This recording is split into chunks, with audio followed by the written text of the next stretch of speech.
ಡಿ.ಕೆ. ಶಿವಕುಮಾರ್ ಅವರ ನೂತನ ಸಚಿವ ಸಂಪುಟಕ್ಕೆ ಸಾಕಷ್ಟು ಶಾಸಕರು ಪೈಪೋಟಿ ನಡೆಸಿದ್ದಾರೆ. ಅದರಲ್ಲೂ ಕೂಡ ಸಮುದಾಯವರು ಕೂಡ ಹೆಸರುಗಳು ಕೇಳಿ ಬರ್ತಾ ಇದೆ. ಈ ನಿಟ್ಟಿನಲ್ಲಿ ನಮ್ಮ ಜೊತೆ ಮಾತಾಡೋದಕ್ಕೆ ಸ್ವಾಮೀಜಿಗಳಿದ್ದಾರೆ. ಪ್ರಣವಾನಂದ ಶ್ರೀಗಳನ್ನ ಮಾತಾಡ್ತಾ ಹೋಗ್ತೀನಿ. ಶ್ರೀಗಳು, ಇವತ್ತು ಡಿ.ಕೆ. ಶಿವಕುಮಾರ್ ಅವರು CM ಆದರು, ಸಚಿವ ಸಂಪುಟ ರಚನೆ ಆಗ್ತಾ ಇದೆ. ಈ ಒಂದು ಸಚಿವ ಸಂಪುಟದಲ್ಲಿ ಸಮುದಾಯವಾರು ಬೇಡಿಕೆಗಳು ಕೇಳಿ ಬರ್ತಿದೆ. ನಿಮ್ಮ ಒತ್ತಾಯ ಏನು? ನೋಡಿ, ಈಡಿಗ ಸಮುದಾಯದಿಂದ ಸನ್ಮಾನ್ಯ ಶ್ರೀ ಸಾಗರ ಕ್ಷೇತ್ರದ ಶಾಸಕರಾದ 3 ಬಾರಿ ಗೆದ್ದು ಹಿರಿಯ ಶಾಸಕರಾದ ಸನ್ಮಾನ್ಯ ಶ್ರೀ ಬೇಳೂರು ಗೋಪಾಲಕೃಷ್ಣ ಅವರನ್ನು ಸಚಿವರಾಗಿ ಮಾಡಬೇಕು ಅಂತಕ್ಕಂಥದ್ದು ಇಡೀ ನಮ್ಮ ಈಡಿಗ ಸಮುದಾಯದ ಬೇಡಿಕೆ. ಆ ಒಂದು ಹಿನ್ನೆಲೆಯಲ್ಲಿ ನಾವು ಇವತ್ತು ಅವರನ್ನ ಭೇಟಿಯಾಗಿ ಬಂದಿದ್ದೀವಿ ಮತ್ತು ಸಂಬಂಧಪಟ್ಟ ಕಾಂಗ್ರೆಸ್ ಹೈಕಮಾಂಡ್ಗಾಗಲಿ ರಾಜ್ಯದ ಮುಖಂಡರಿಗಾಗಲಿ ಎಲ್ಲರಿಗೂ ಕೂಡ ನಾವು ವಿಷಯವನ್ನೇ ತಿಳಿಸಿದ್ದೀವಿ. ಯಾಕೆ ಸಮುದಾಯದಿಂದ ಅವರನ್ನೇ ಮಾಡಬೇಕು ಅಂತಕ್ಕಂಥದ್ದು ಸಮುದಾಯದ ಪರವಾಗಿ ಕಾಳಜಿ ಇದೆ. ದಿವಂಗತ ಬಂಗಾರಪ್ಪನವರ ಆ ಸಿದ್ಧಾಂತದೊಂದಿಗೆ ಬೆಳೆದು ಬಂದಿರತಕ್ಕಂಥವರು. ಬಂಗಾರಪ್ಪನವರ ಎಲ್ಲ ಗುಣಗಳೂ ಕೂಡ ಅವರಲ್ಲಿದೆ ಮತ್ತು ಕಾಗೋಡು ತಿಮ್ಮಪ್ಪನವರ ಅಳಿಯರು ಕೂಡ. ಆದ್ದರಿಂದ ಬರೀ ಈಡಿಗ ಸಮಾಜಕ್ಕೆ ಅಷ್ಟೇ ಅಲ್ಲ, ಸಾಗರ ಕ್ಷೇತ್ರದ ಜನಾಂಗಕ್ಕೂ ಕೂಡ ಮಂತ್ರಿ ಆದರೆ ರಾಜ್ಯಕ್ಕೂ ಕೂಡ ಅವರು ಒಳ್ಳೆಯ ಸೇವೆಯನ್ನೇ ಕೊಡ್ಬೋದು ಅಂತಕ್ಕಂಥದ್ದು ಅವರ ಮೇಲೆ ನಮಗೆ ನಂಬಿಕೆ ಇದೆ. ಮತ್ತು ಕಳೆದ ನಮ್ಮ ಅಧಿವೇಶನ ನಡೆಯುವ ಸಂದರ್ಭದಲ್ಲಿ ಸಮಾಜದ ಭಾಳಷ್ಟು ನಿಗಮಕ್ಕೆ ಅಂದರೆ ಅಷ್ಟೇ ಅಲ್ಲ, ಸಮಾಜದ ಪರವಾಗಿ ಗಟ್ಟಿ ಧ್ವನಿ ಅವರಲ್ಲಿದೆ. ಅದು ಬಂಗಾರಪ್ಪನವರನ್ನ ಕಳೆದು ಬಂದಿರತಕ್ಕಂಥದ್ದು. ಹಾಗಾಗಿ ನಾನು ನಮ್ಮ ಸಮಾಜದ ಸಾಕಷ್ಟು ಜನ ನಾಯಕರ ಜೊತೆ ಮಾತನಾಡಿ ಅಭಿಪ್ರಾಯವನ್ನು ನಾನು ಹೇಳುತ್ತಾ ಇದ್ದೀನಿ. ಇದು ಸಮುದಾಯದ ಬೇಡಿಕೆ. ಪ್ರಣವಾನಂದ ಸ್ವಾಮೀಜಿಯವರು ಅಷ್ಟೇ ಅಲ್ಲ, ಇಡೀ ಸಮುದಾಯದ ಒಕ್ಕೂರದ ಬೇಡಿಕೆ ಇದು. ಅದು ಕಾಂಗ್ರೆಸ್ ಹೈಕಮಾಂಡ್ ಇದಕ್ಕೆ ಮಾನ್ಯತೆ ನೀಡಬೇಕಾಗುತ್ತೆ.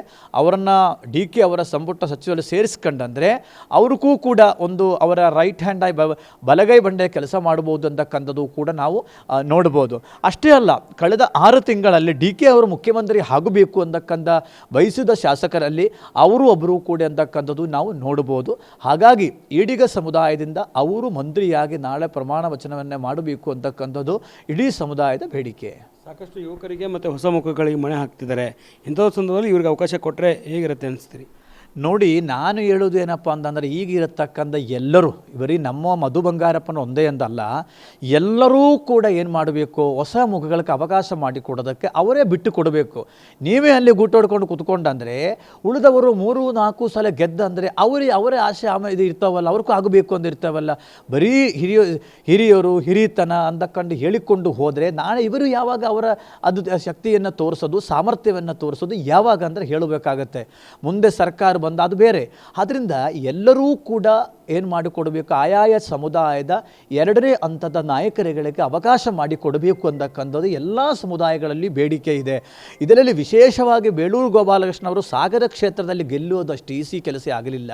ಆದ್ದರಿಂದ ಗೆದ್ದು ಬಂದಿದ್ದಾರೆ.